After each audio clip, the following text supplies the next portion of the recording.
ஞானானந்தமயம் தேவம் நன்மலஸ்படிகாகிருதியும் ஆதாரம் சர்வ வித்யாநாமஹேகிரியம் பாஸ்மகே. நமஸ்காரம். நேயர்கள் அனைவருக்கும் அஸ்ட்ரோ கேஎஸ்ஐயங்காரின் பணிவான நமஸ்காரங்கள். அஸ்ட்ரோ டிவி நேயர்களுக்கு அஸ்ட்ரோ கேஎஸ்ஐயங்காரின் பணிவான நமஸ்காரங்கள். வார பலன் 5/2/2024 11/2/2024 வரை உண்டான வாரத்திற்கு ஒரு ராசிக்கும் என்ன பலன் அப்படின்றத பார்க்கலாம். முதல்ல இந்த வாரத்தினுடைய கோல்சாரம் என்ன, அதற்கு பிறகு இந்த வாரத்தில் வரக்கூடிய விசேஷ நாட்கள் என்ன அப்படின்றத பார்ப்போம்.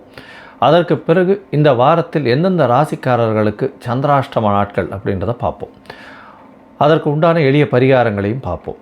இந்த வாரத்தில் உண்டான கோல்சாரம் காலபுருஷ தத்துவத்தின் முதல் ராசியான மேஷ ராசியில் குரு பகவானும், கன்னியா ராசியில் கேது பகவானும், தனுசுல சுக்கிரனும் புதனும், செவ்வாய் பகவானும் சூரிய பகவானும் மகரத்தில், சனி பகவான் கும்பத்திலும், மீனத்தில் ராகு பகவானும் இருக்கா. இந்த வாரம் அதிவேகமாக செல்லக்கூடிய கிரகம்னு சொல்கிற சந்திர பகவான் விருச்சிக ராசி ஜேஷ்டா நட்சத்திரம்னு சொல்லக்கூடிய கேட்ட நட்சத்திரத்திலிருந்து கும்ப ராசி பூரட்டாதி நட்சத்திரம் 2ஆம் பாதம் வரலும் போகிறார். இந்த வாரத்தில் பார்த்தேலையானால் வரக்கூடிய முக்கியமான நாட்கள் அப்படின்றது கிருஷ்ணபட்ச ஏகாதசி வருது. தை மாதத்தினுடைய கிருஷ்ணபட்ச ஏகாதசி அது 6ஆம் தேதி அன்னைக்கு. 7ஆம் தேதி அன்னைக்கு பார்த்தேன்னா பிரதோஷ காலம். ஏகாதசி வைணவர்களுக்கு ஒரு பெரிய ஏற்றத்தை கொடுக்கக்கூடிய நாள். அன்றைக்கி உபவாசம் இருந்து கிருஷ்ணருக்கு பூஜை பண்ணி சஹஸ்ரநாமம்லாம் சொல்லி அந்த மாதிரியான விஷயங்கள் வைணவர்கள் பண்ணுவார்கள். அதற்கு அடுத்த நாள் பார்த்தேலையானால் துவாதசி பாரணை பண்ணுறது பெரிய விசேஷம். 7ஆம் தேதி அன்றைக்கி பிரதோஷ காலம். சாயந்தரம் 5:45 6:15 மணி வரலும் பார்த்தேலையானால் தீபாராதனை எல்லா சிவன் கோவிலையும் நடக்கும். பிரதோஷ காலத்தினுடைய தீபாராதனை மிகவும் முக்கியம். எல்லா விதமான தோஷங்களையும் போக்கக்கூடியது அப்படின்னு சொல்லக்கூடியது. பிரதோஷ காலத்தில் கார்த்தாலிருந்து விரதம் இருந்து சாயந்தரம் பிரதோஷத்தில் அந்த தீபாராதனை சேவிச்சுட்டு அதுக்கப்புறமா பிரதோஷத்தில் முடிஞ்சதுக்கப்புறம் அந்த கொடுக்கக்கூடிய அந்த கோவில்லேருந்து கொடுக்கக்கூடிய அந்த இதுக்களை சாப்பிட்டுட்டு அதுக்கப்புறம் தான் மிச்சத்தை சாப்பிடணும். அதாவது அவங்க கொடுக்கக்கூடிய விநியோகத்தை சாப்பிட்டுட்டு தான் சாப்பிடணும். அதற்கு பிறகு பார்த்தேலையானால் நீங்கள் இந்த பிரதோஷத்தில் எதை நினச்சி நீங்கள் பிரதோஷ விரதம் இருக்கீங்களோ அது நிச்சயமாக கைகூடும். பொதுவாகவே எல்லா விதமான கஷ்டங்களையும் போக்கும். குழந்தை பேர் ஏற்படக்கூடிய காலகட்டம். அது தவிர திருமணத்திற்கும் பிரதோஷ விரதம் இருப்பாள். இந்த வாட்டி அது புதன்கிழமை வருது. இந்த வாரம் பார்த்தேலையானால் 9ஆம் தேதி அன்றைக்கி 9/2/2024 அன்றைக்கி தை அமாவாசை, உத்தராயண புண்ணிய காலத்தின் முதல் அமாவாசை அப்படின்னு சொல்லக்கூடியது. தை மாதத்தில் வரக்கூடியது. தேவர்களின் பகல் பொழுதுன்னு சொல்லக்கூடிய விஷயமாகவும் இருக்கிறதுனால முதல் அமாவாசைன்றது சொல்கிறோம். தை அமாவாசை அப்படின்றது பித்ருக்களுக்கு செய்ய வேண்டிய கடமைகளை மிகவும் முக்கியமாக செய்ய வேண்டியது நல்லது. பொதுவாகவே தை அமாவாசை, ஆடி அமாவாசை, புரட்டாசி இதெல்லாம் ரொம்ப முக்கியமான அமாவாசைகளாக கருதப்படுகிறது. எல்லாருமே இந்துக்களாக பிறந்தவர்கள் எல்லாருமே அந்த மூதாதையர்களுக்கு செய்ய வேண்டிய கடமைகளை செய்யக்கூடிய காலங்களாக இந்த அமாவாசையை சொல்கிறாங்க. மகர மாதத்தில் வரக்கூடிய தை அமாவாசையில் பார்த்தால சூரியனும் சந்திரனும் மகரத்திலே இருக்கக்கூடிய காலகட்டமாக இருக்கும். பொதுவாகவே இந்த அமாவாசையை ஏன் முன்னோர்களுக்கு செய்ய வேண்டியதை செய்யணும்ன்றோன்னா அவர்களுடைய அடுத்த சந்ததியினர் ஜாதகத்தில் பார்த்தேன்னா முன்னோர்களுக்கு செய்யக்கூடியதை செய்யாமல் விட்டார்களே ஆனால் கண்டிப்பாக அவர்களுக்கு 5ஆம் இடமும் 9ஆம் இடமும் பாதிக்கப்பட்டிருக்கும். அதாவது லக்னத்திலிருந்து 5ஆம் இடமும் 9ஆம் இடமும் அடுத்த சந்ததியினருக்கு பாதிக்கப்பட்டிருக்கும். அதாவது பூர்வ புண்ணிய ஸ்தானம், அதை தவிர பாக்கியஸ்தானம்னு சொல்லக்கூடியது. அதனால் தடங்கள் அதிகமாக வரக்கூடிய வாய்ப்புகள் நிச்சயமாக உண்டு. எந்த ஒரு விஷயத்திலையும் தடங்கள் வரும். அந்த வீட்டில் சுபங்கள் இருக்காது. திருமணத்திற்கு தடை இருக்கும். அதை தவிர ஒரு ஜாப் கிடைக்கணும்னா அதில் தடை இருக்கும். படிக்கிறதுல தடை இருக்கும். பொருளாதாரத்தில் மிகப்பெரிய தடை இருக்கும். வேலை கிடைச்சும் அதில் திருப்தி இருக்காது. இந்த மாதிரியான விஷயங்கள் நிறைய இருக்கும். பொதுவாகவே இந்த அமாவாசைக்கு திதி கொடுக்கறது ரொம்ப முக்கியம். அதுவும் உத்தராயண புண்ணிய காலத்தில் வரக்கூடிய முதல் அமாவாசையான தை அமாவாசையில் கொடுக்கறது மிக மிக முக்கியம்.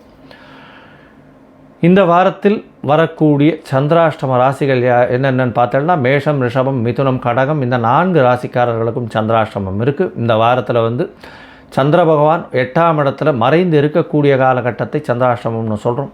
சந்திர பகவான் மதிகாரகன் மறைந்து இருக்கக்கூடிய காலகட்டத்தில் மதி மயங்கக்கூடும், தவறான முடிவுகள் எடுக்கக்கூடும். அதனால் புதிய முயற்சிகள் வேண்டாம். வெளியூர் வெளிமாநில பிரயாணங்கள் வேண்டாம். ஒருவேளை நீங்கள் செய்ய வேண்டிய கட்டாயம் இருந்ததேயானால் சந்திர பகவானுக்கு உண்டான எளிய பரிகாரங்களை செஞ்சுட்டு பண்ணுங்க. எளிய பரிகாரம்னு சொல்கிறது இந்த வாட்டி ஏகாதசி துவாதசிலாம் வர்றதுனால அகத்திக்கீரை கட்டு வாங்கி அருகில் இருக்கக்கூடிய கோசாலையில் பசுமாட்டுக்கு கொடுங்க. உங்களுடைய சந்திராஷ்டமத்தின் தாக்கம் நிச்சயமாக குறையும். சரி, இப்போ மேஷம் முதல் மீனம் வரை 5/2/2024 11/2/2024 வரலாம் எப்படி இருக்குன்னு பார்ப்போம். அதுக்கு முன்னாடி என்னுடைய மொபைல் நம்பர் கீழே ஸ்க்ராலிங்கில் போயின்னு இருக்கும். உங்களுக்கு அஸ்ட்ராலாஜிக்கல் கன்சல்ட் தேவைப்பட்டுதுன்னா எனக்கு ஃபோன் பண்ணுங்க, உங்களுக்கு அப்பாயின்மெண்ட் தரேன். உங்களுடைய date, time, place of birth நீங்கள் அனுப்பிச்சி வைங்க. என்னுடைய கட்டணம் என்ன அப்படின்றதையும் சொல்கிறேன். நீங்கள் அனுப்பிச்சி வச்சாலேயானால் இது முதல்ல சந்தி இருக்கா, அதாவது லக்ன சந்தி இருக்கா, ராசி சந்தி இருக்கா, நட்சத்திர சந்தி இருக்கா, பாத சந்தி இருக்கா, இதெல்லாத்தையும் பார்த்துட்டு இன்றைய கோல்சாரம் எப்படி இருக்குன்னு பார்த்துட்டு உங்களுடைய தசா புக்தி அந்தரம் சூக்ஷ்மம் இதெல்லாம் எப்படி இருக்குன்னு பார்த்துட்டு உங்களுக்கு உண்டான பிரச்சனைகள் என்னன்றதையும் பார்த்துட்டு எளிய பரிகாரங்கள் என்ன செய்யணும் அப்படின்றதையும் நான் சொல்கிறேன். சரி, இப்போ மேஷம் முதல் மீனம் வரை ஒரு ராசியாக 5/2/2024 11/2/2024 வரை உண்டான பலன்களை பார்க்கலாம்.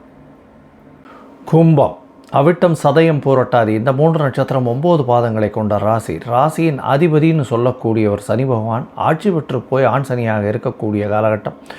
ஜென்மத்திலே சனி பகவான் இருந்தால் மிகுந்த ஸ்ட்ரெஸ்ஸை கொடுக்கக்கூடிய காலகட்டமாக இருக்கும். ஏன்னா பொதுவாகவே சனி பகவான் ஆட்சி பெற்றிருந்தால் அதிகமான உடல் உழைப்பை கொடுக்கக்கூடிய காலகட்டமாக இருக்கும். எந்த ஒரு விஷயத்திலையும் தன்னால் சாதிக்க முடியும் என்ற ஒரு பெரிய மனப்போக்கு நிச்சயமாக இருக்கும். உடல் உழைப்பில் ரொம்ப ஒரு ஏற்றத்தை கொடுக்கக்கூடிய காலகட்டமாக இந்த வாரம் அமைய போகிறது. இந்த வாரத்தில் உங்களுடைய ராசிக்கு 2ஆம் இடத்தில் இருக்கக்கூடிய ராகு பகவான் மூலியமாக பேச்சில் ரொம்ப ஜாகிரதையாக இருக்கணும். பணவரவருக்கு தடங்கள் எதுவும் இருக்கக்கூடிய வாய்ப்புகள் நிச்சயமாக இல்லை. உங்களுடைய ராசிக்கு பார்த்தோம்னா 3ஆம் இடத்தில் இருக்கக்கூடிய குரு பகவான் மூலியமாக முயற்சிகள் அனைத்தும் வெற்றியாகும். ஏன்னா 3ஆம் அதிபதியும் உங்களுடைய ராசிக்கு 12ஆம் இடத்துல இருக்கிறதுனால வெளிநாடு போகிறதுக்கு முயற்சி பண்ணிங்கன்னா நிச்சயமாக வெளியூர், வெளிமாநிலம், வெளிநாடு போகக்கூடிய வாய்ப்புகள் உண்டு. உங்களுடைய பிஆர் அந்த இதுவெல்லாம் நிச்சயமாக கிடைக்கக்கூடிய, அதாவது பர்மனன்ட் ரெசிடென்ஷிப்புக்கு அப்ளை பண்ணியிருந்தாங்கன்னா கண்டிப்பாக கிடைக்கக்கூடிய வாய்ப்புகள் இந்த வாரத்தில் அமையக்கூடும் அப்படின்றத சொல்கிறேன். உங்களுடைய ராசிக்கு பார்த்தோன்னா 12ஆம் இடத்துல 3 கிரகங்கள் இருக்குது. சூரியன், புதன் மற்றும் செவ்வாய் 3 கிரகங்கள் இருக்குது இந்த வாரத்தில். இந்த காலகட்டத்தில் பார்த்தேனால் உங்களுடைய ராசிக்கு 5ஆம் அதிபதி, 7ஆம் அதிபதி, 8ஆம் அதிபதி, அதை தவிர 3, 11 இதெல்லாம் 3, 10 இந்த மாதிரியான இவரெல்லாம் கிரகங்கள் எல்லாமே உங்களுடைய ராசிக்கு 12ஆம் இடத்துல இருக்கிறதுனால வெளிநாட்டு மூலியமாக தொழில் செய்பவர்களுக்கு பெரிய ஏற்றம் கிடைக்கக்கூடிய காலகட்டமாக இந்த வாரம் அமையிறது. 10ஆம் அதிபதி 12ஆம் இடத்துல உச்சம் பெற்று போய் இருக்கிறதுனால வெளிநாட்டு இதிலேருந்து தொழில் வரக்கூடிய வாய்ப்புகள் உண்டு. அதுலேயும் இந்த மண் சம்பந்தமாக, அதை தவிர மைனிங் சம்பந்தமாக, அதை தவிர கெமிக்கல் இந்த மாதிரியான விஷயங்கள், மருந்து சம்பந்தமாக வியாபாரம் பண்ணுறவாளுக்கெல்லாம் பெரிய ஏற்றம் இருக்கக்கூடிய காலகட்டம். அதுவும் இந்த கெமிக்கல் இதில் நல்ல ஒரு ஏற்றம் இருக்கும். இந்த வாரத்தில் பார்த்தேனால் இந்த அயர்ன் அண்ட் ஸ்டீல் பிஸ்னஸ் பண்ணுறவா, எண்ணெய் இந்த மாதிரியான வியாபாரம் பண்ணுறவாளுக்கு திடீர் யோகம் வரக்கூடிய வாய்ப்புகள் உண்டு. உங்களுடைய ராசிக்கு 11ஆம் இடத்துல இருக்கக்கூடிய சுக்கிர பகவான் மூலியமாக நல்ல ஒரு ஏற்றம். மூத்த சகோதரிகள் மூலியமாக நல்ல ஒரு பண வருவாய் உங்களுக்கு ஏற்படக்கூடும் அப்படின்றத சொல்கிறேன். இந்த வாரம் பார்த்தீங்கன்னா உங்களுடைய ராசிக்கு 6ஆம் அதிபதி அப்படின்னு சொல்லக்கூடிய சந்திர பகவான் உங்களுடைய ராசிக்கு 10ஆம் இடத்துல இந்த வாரத்தை ஆரம்பிக்கிறார். 10ஆம் இடத்துல நீச்சமாக ஆரம்பிக்கிறார். அதாவது 5/2/2024 11/2/2024 வரை உண்டான வாரத்தில் 10ஆம் இடத்துல சந்திர பகவான் நீச்சம் பெற்று இருக்கக்கூடிய காலகட்டம். 6ஆம் அதிபதி 10ஆம் இடத்துல நீச்சம் பெற்று போய் இருக்கிறதுனால வேலை செய்பவர்களுக்கு ஒரு பெரிய ஏற்றம் கிடைக்கும். அதுவும் வேலை செய்பவர்கள் வியாபாரத்திற்கு முன்பணம் போட்டு பண்ணக்கூடியது அதெல்லாம் பண்ணக்கூடாது. அடிஷ்னல் கான்ட்ராக்ட்ஸ் தனியாக எடுக்கிறது அதெல்லாம் பண்ணக்கூடாது. வேலை செய்பவர்களுக்கு நல்ல ஏற்றம் கிடைக்கக்கூடிய காலகட்டம். ஏன்னா 10ஆம் இடத்துல இருக்கக்கூடியவர் 12ஆம் இடத்துல உச்சம் பெற்று போயிருக்கிறதுனால வேலை செய்பவர்கள் அடிஷ்னல் ஒர்க்குன்னு தொழில் பண்ண போனாங்களே, ஆனால் இன்வெஸ்ட்மெண்ட் பண்ணாங்கன்னா அதில் செலவுகள் கொஞ்சம் அதிகமாக இருக்கக்கூடிய காலகட்டமாக இருக்கும். உங்களுடைய ராசிக்கு பார்த்தோன்னா 11ஆம் இடத்துல சந்திர பகவான் போகிறார். அதாவது 6ஆம் தேதி கார்த்தால் ஒரு 3:30 மணியிலேருந்து 8ஆம் தேதி கார்த்தால் ஒரு 8 மணி வரலும் இருக்கார். இந்த காலகட்டத்தில் உங்களுடைய ராசிக்கு 11ஆம் இடத்துல சுக்கிர பகவானால் இருக்கக்கூடிய காலகட்டம் அதீத சுபத்துவம் அடைகிறது. குரு பகவானும் பார்க்குறார். 6ஆம் அதிபதி 11ஆம் இடத்துல இருக்கிறதுனால புதிய கடன் வாங்கக்கூடிய வாய்ப்புகள் உண்டு. பலன்களை திருப்பி கொடுக்குற வாய்ப்புகள் ரொம்ப அதிகமாக இருக்கும். நல்ல பெயர் சம்பாதிக்கக்கூடிய காலகட்டமாக இருக்கும். எந்த ஒரு போட்டியிலையும் வெற்றி பெறக்கூடிய வாய்ப்புகள் நிச்சயமாக உண்டு. திடீர் யோகம் வரக்கூடிய, திடீர் பண யோகம் வரக்கூடிய, போட்டியில் வெல்லக்கூடிய வாய்ப்புகள் நிச்சயமாக இருக்கும். உங்களுடைய ராசிக்கு பார்த்தோம்னா 12ஆம் இடத்துக்கு சந்திர பகவான் வரார். அதாவது 8ஆம் தேதியிலிருந்து 10ஆம் தேதி கார்த்தால ஒரு 11:30 மணி வரலாம் வரார். இந்த காலகட்டத்தில் பார்த்தாலேனால் 4 கிரகங்கள், சூரியன், சந்திரன், செவ்வாய், புதன், 4 கிரகங்கள் இருக்கக்கூடிய காலகட்டமாக இருக்குது. இந்த காலகட்டத்தில் உங்களுக்கு ஒரு பெரிய ஏற்றம் கிடைக்கக்கூடிய காலகட்டம் இருந்தாலும் செலவுகள் கொஞ்சம் அதிகமாக இருக்கக்கூடிய காலகட்டமாக இருக்கும். தேவையற்ற செலவுகள் கொஞ்சம் அதிகமாக பண்ணுவீங்க, ஜாகிரதையாக இருக்கிறது நல்லது. உங்களுடைய ராசியிலேயே சந்திர பகவான் வரார். அவர் 10ஆம் தேதி மத்தியானத்துலேருந்து 12ஆம் தேதி சாயந்தரம், அதாவது மத்தியானம் ஒரு 1:30 மணி வரலும் இருக்கார். இந்த காலகட்டத்தில் பார்த்தேனால் உங்களுடைய உடல்நிலையில் சற்று கவனமாக இருக்கணும். ஏன்னா 8ஆம் இடத்துல கேது பகவான், 6ஆம் அதிபதி உங்களுடைய ராசியில் சனி பகவானோட சேர்ந்து புனர்ப்பு யோகம். அதனால் மைண்டு டிஸ்ட்ராக்ஷன், அதாவது ஸ்ட்ரெஸ்ஸு ரொம்ப அதிகமாக இருக்கும். மென்டல் ஸ்ட்ரெஸ்ஸு, டிஸ்ட்ராக்ஷன்ஸ் அதிகமாக இருக்கும். லோன்லினஸ் ஃபீல் பண்ணுவீங்க. அதை தவிர ஏதோ ஒரு இதில் ஃபெயிலியர் மைண்டில் இருந்துகிட்டே இருக்கும். கவலைப்பட வேண்டாம், நல்லபடியாக இருக்கக்கூடிய காலகட்டம் வரும். அதனால் வெயிட் பண்ணுங்கள். உங்களுடைய ராசிக்கு பார்த்தோன்னா நீங்கள் அருகில் இருக்கக்கூடிய இந்த அம்மன் கோவிலுக்கு போங்க. அந்த முத்துமாரி அம்மன், இந்த மாதிரி அம்மன் கோவிலுக்கு போங்க. வாராகி அம்மனை போய் சேவிச்சுட்டு வாங்க. நல்ல ஒரு ஏற்றம் இந்த வாரம் உங்களுக்கு கிடைக்கும்.